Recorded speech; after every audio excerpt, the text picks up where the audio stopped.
Bismillahirrahmanirrahim. Assalamualaikum warahmatullahi wabarakatuh. Waalaikumsalam warahmatullahi wabarakatuh. Alhamdulillahirabbil alamin wassalatu wassalamu ala asyrafil anbiya'i wal mursalin wa ala alihi wa ashabihi ajma'in, amma ba'd. Asyhadu an la ilaha illallah wa asyhadu anna Muhammadan abduhu wa rasuluh. Yang pertama dan yang paling utama, mari sama-sama kita mengucapkan puji dan syukur atas kehadiran Allah Subhanahu wa taala. Kemudian salawat dan salam mari kita ucapkan keharibaan junjungan besar Nabi besar kita Muhammad sallallahu alaihi wasallam. Mudah-mudahan dengan banyaknya kita bersolawat kepada Rasulullah, kiranya nanti kita mendapatkan syafaat beliau di yaumil hisab. Amin amin ya rabbal alamin. Baiklah teman-teman semua, rekan-rekan yang saya hormati, adapun tujuan saya untuk membuat video ini adalah untuk memenuhi syarat mata kuliah mediasi hukum keluarga. Sekarang saya menempuh S1 di Universitas Winsu. Winsu itu Universitas Islam Negeri Sumatera Utara. Sebelum saya memaparkan materi, perlu diketahui bahwasanya yang ingin saya sampaikan ini adalah materi mengenai mediasi Rasulullah Shallallahu Alaihi Wasallam. Sebelum saya paparkan, alangkah baiknya saya sampaikan dulu awal pendahuluan materinya. Awal pendahuluan materi di sini adalah apa itu sebenarnya mediasi. Ini yang mesti kita garis bawahi. Mediasi ini adalah upaya untuk menyelesaikan sengketa dari pihak ketiga. Mediasi ini juga tidak akan dapat dilaksanakan kalau tidak ada mediator. Nah, pertanyaannya, apa itu mediator dan apa itu mediasi? Mediator ini adalah orang yang ditunjuk oleh Mahkamah Agung dengan membuat sertifikat mediator. Jadi tidak semua orang mendapatkan sertifikat mediator itu. Bukan orang-orang yang di pinggir-pinggir jalan bisa mengadili sengketa gitu, nggak bisa. Jadi yang mengadili sengketa apabila terjadi itu adalah orang yang mendapatkan sertifikat mediator. Misalnya pengadilan yang diresmikan oleh Badan Republik Indonesia. Pengadilan ini juga tidak semuanya mendapatkan sertifikat mediator. Ada juga hakim, kedudukannya sebagai hakim, tapi dia tidak memiliki sertifikat mediator. Jadi hakim seperti ini tidak bisa bermediasi. Mediasi itu tadi apa? Mediasi itu adalah upaya penyelesaian sengketa. Nah, selanjutnya kalau terjadi sengketa, misalnya terjadi masalah keluarga, perceraian, kita ambil contohnya, perceraian antara suami dan istri. Di saat perceraian ini, ternyata si suami menceraikan istrinya dalam keadaan mabuk. Mana mungkin si istri setuju? Dia tidak ada salah, kemudian diceraikan. Mana ada orang setuju diceraikan tanpa ada salah, kan gitu. Jadi si istri pun mengadu ke pengadilan agama.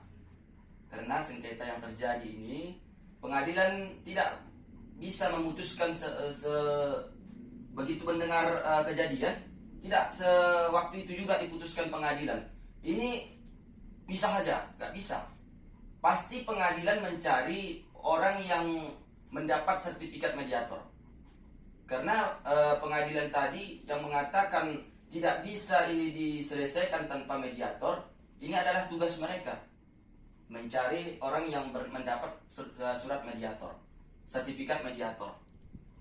Nah, jadi bagaimana jikalau misalnya terdapat perkara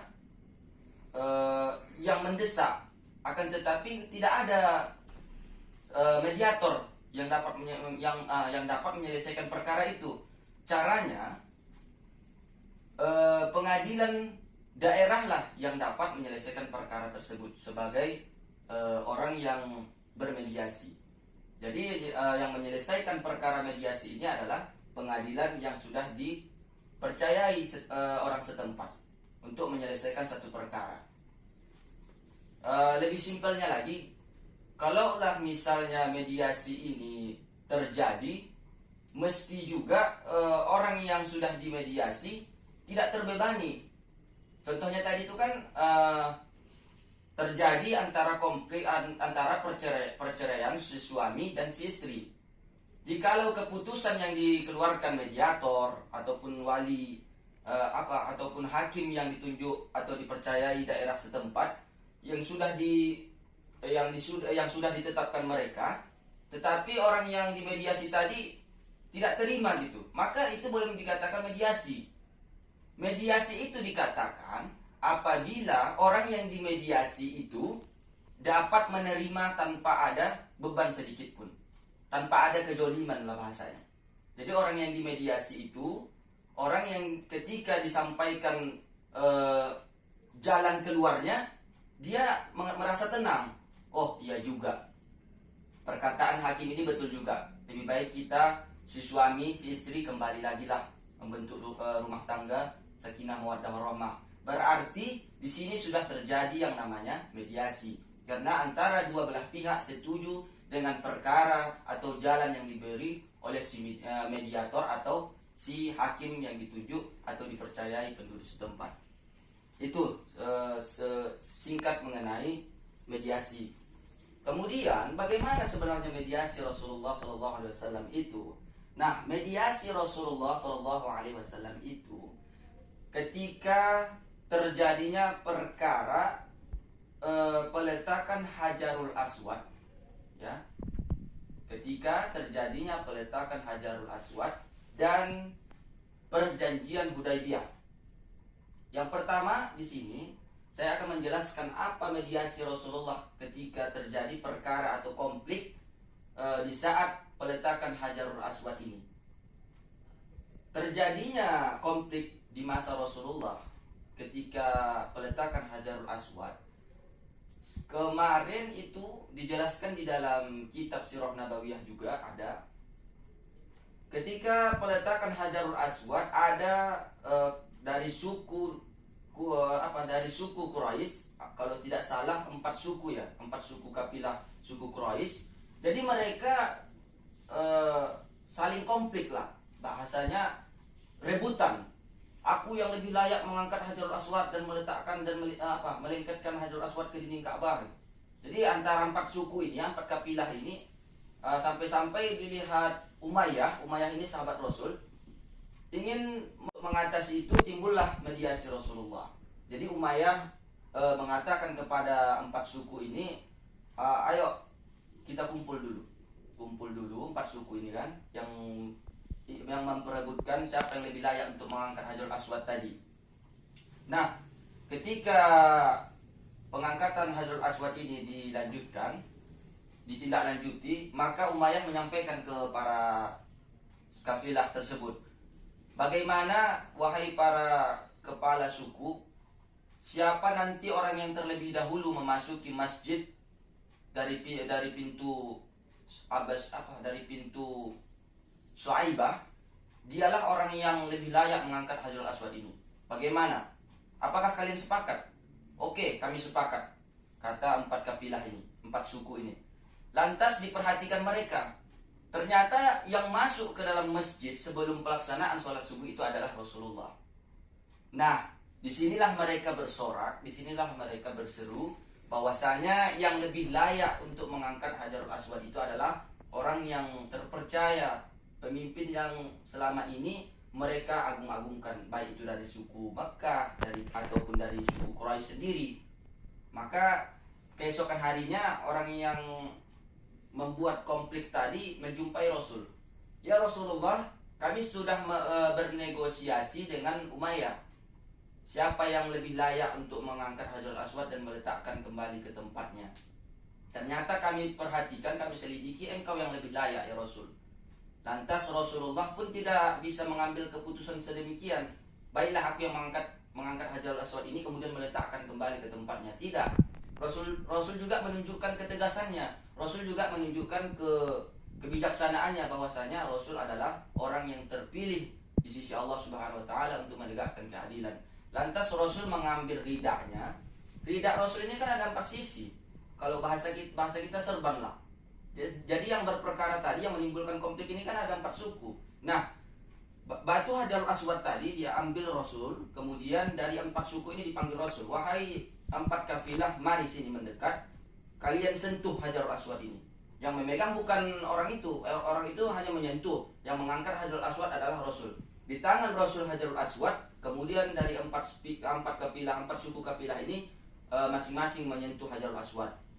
Kemudian Rasul meletakkan Hajarul Aswad di atas serbannya, sehingga masing-masing sisi serban ini diangkat oleh 4 suku kabilah tersebut yang menimbulkan konflik tadi, sehingga 4 suku ini tidak merasa terzolimi. Masing-masing di antara mereka bisa mengangkat Hajarul Aswad. Nah, dikarenakan ini terjadi atas kebijaksanaan Rasul, atas keadilan Rasulullah SAW, maka pihak dari kafilah tersebut sama-sama menerima keadilan yang ditegakkan Rasul itu. Kemudian mereka pun sampai di peletakan Hajarul Aswad, kembali diambil Rasulullah dari atas serban itu, dilengketkan oleh baginda Rasul SAW. Nah, itulah tujuan mediasi, yaitu menenteramkan satu konflik yang terjadi. Bisa saja konflik-konflik apapun itu, baik itu di rumah tangga ataupun di luar rumah tangga. Jadi kalau ada orang yang menyelesaikan perkara tersebut, itulah disebut mediasi, penyelesaian perkara, sehingga dengan penyelesaian perkara itu tidak ada yang terzolimi, sama-sama menyepakati. Baiklah, mungkin mengenai pengertian mediasi ataupun praktik mediasi Rasulullah kepada teman-teman, mungkin itu yang dapat saya jelaskan. Lebih detailnya, lebih dalam lagi ke sana, mungkin nanti teman-teman bisa baca di dalam kitab-kitab ataupun di dalam sejarah Hudaybiyah ataupun sejarah peletakan Hajarul Aswad. Mungkin ini saja. Terima kasih waktu dan kesediaan saudara-saudara, rekan-rekan semua untuk mendengarkan pemaparan materi yang saya sampaikan. Lebih kurangnya saya mohon maaf apabila ada kata-kata yang kurang berkenan di hati. Assalamualaikum warahmatullahi wabarakatuh. Alhamdulillah.